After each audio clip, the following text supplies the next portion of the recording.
गिरफ्तारी देने के लिए पुलिस ने गिरफ्तार नहीं किया। पुलिस का ये कहना है कि एफआईआर MLA कोर्ट में किया है, अभी वहाँ तक स्वीकार नहीं हुआ है। जब एफआईआर स्वीकार होगा तो फिर जो धाराएं लगाई हैं 20 जो केस मेरे ऊपर किए हैं 20 सेक्शन जो लगाए हैं उसके आधार पर सेक्शन 41 का जो है इनको नोटिस देना है, 3 बार नोटिस देना है और उसके बाद यदि गिरफ्तारी की कोई संभावना बनेगी तो गिरफ्तारी होगी। मैं भगौड़ा नहीं हूँ, आपको पता है कि दिल्ली से गिरफ्तारी के डर से किस तरह यहाँ के मुखिया भागे।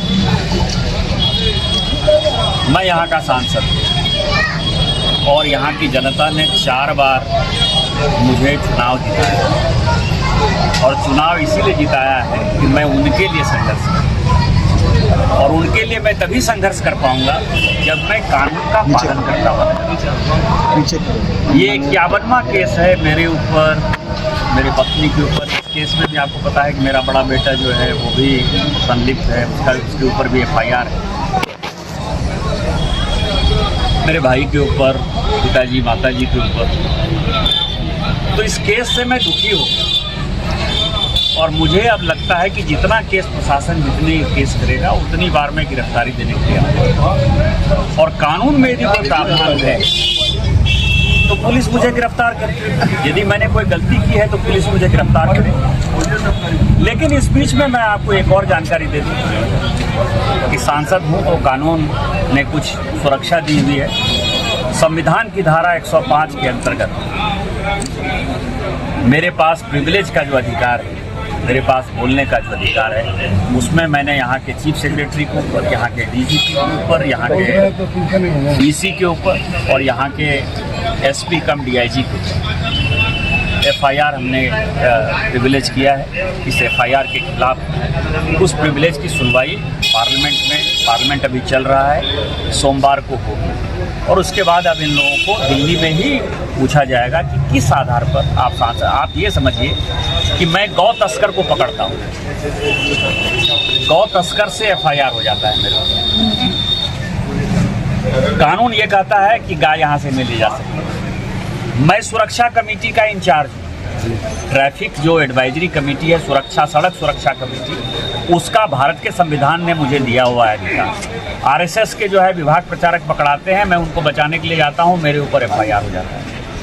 आप ये समझिए ना, मेरा परिवार जो है कोई चीज़ डीआरटी से नीलामी में खरीदता है, उसके ऊपर 1 नहीं 4 एफआईआर हो जाता है। कोई आदमी जो है मेरे ऊपर एफआईआर करता है कि ये ज़मीन जो, मान लीजिए कि मैंने आप जैसे किसी पत्रकार का ज़मीन लिया तो ज़मीन वाला केस नहीं करेगा, जो दूसरा आदमी है वो केस कर देगा। इस तरह के फिल्मी ग्राउंड पर यदि एफआईआर हो, अब इस मंदिर का आप समझिए, इस मंदिर का मैं ट्रस्टी हूँ, मैंने धक्का दिया होगा उस एफआईआर के हिसाब से किसी पुलिस वाले को, पुलिस वाले एफआईआर नहीं कर रहे। मजिस्ट्रेट वहाँ का इंचार्ज होगा, मजिस्ट्रेट एफआईआर नहीं कर रहा है।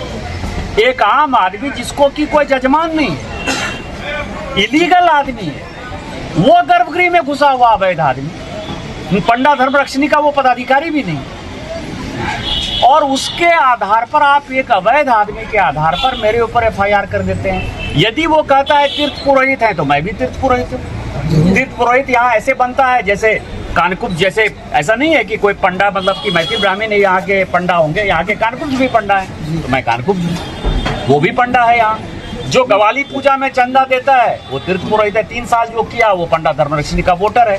मैं 7 साल से चंदा दे चुका। अगला जब चुनाव होगा पंडा धर्मरक्षिणी का तो मुझे हर हालत में उनको वोटर बनाना होगा, तो मैं उसका भी वोटर हूँ।